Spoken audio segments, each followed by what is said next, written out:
Alright, so Britain took over India for its numerous amount of goods and resources, and also so they could have another area to control. Also, there is the Amritsar Massacre.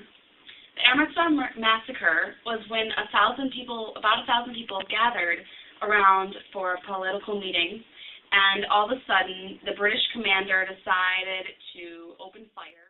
I was an eyewitness to the Amritsar Massacre, and it was absolutely horrible. Just people dead everywhere. I lost an arm. It was absolutely horrendous. I mean, hundreds dead and hundreds wounded, women and children running for cover, and men standing there all tough and stuff. But the Amritsar Massacre caused hundreds and hundreds of deaths, and thousands of people were wounded or left without families. This caused so much anger in the hearts of the Indian people. Me and hundreds of other people decided to get up and revolt and stand up for our right, because the British were just oppressive. Mohandas Gandhi was the man that the Indians chose to lead the revolution. He was a pacifist, which means he didn't engage in violence and he didn't want any violent acts to get freedom, but instead they protested with civil disobedience, where they would get people to disobey laws that they disagreed with. Gandhi was born in 1869 and educated in England. He urged the Indian people to reject Western civilization because of their worship of money and their violence. The Hindus and Muslims did not trust each other, which made it easier for the British to control them. As independence approached, the Muslims worried about how the Hindus would treat them. Many joined the Muslim League, which was a group of united Muslims. In 1937, Hindus controlled 7 out of 11 provinces as Muslims gained power.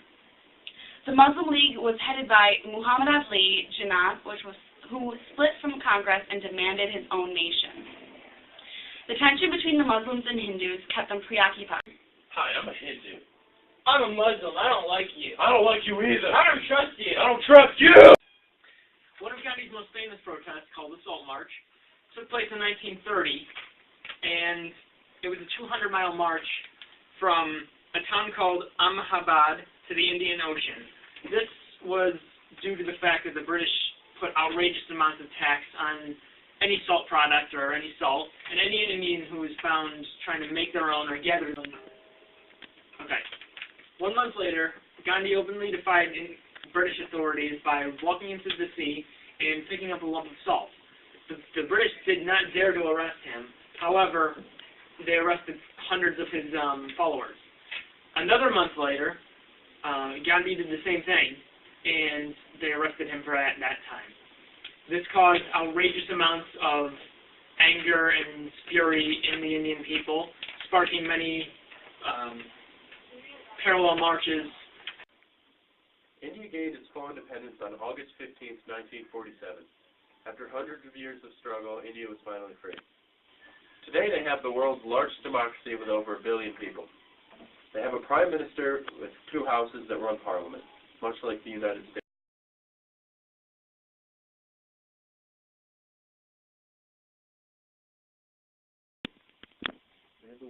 Today they have the world's largest democracy with over 1 billion people. Someone said 1 million. 4 million? Right.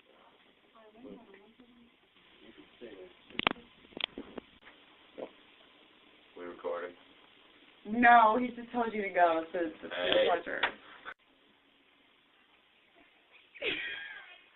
Salt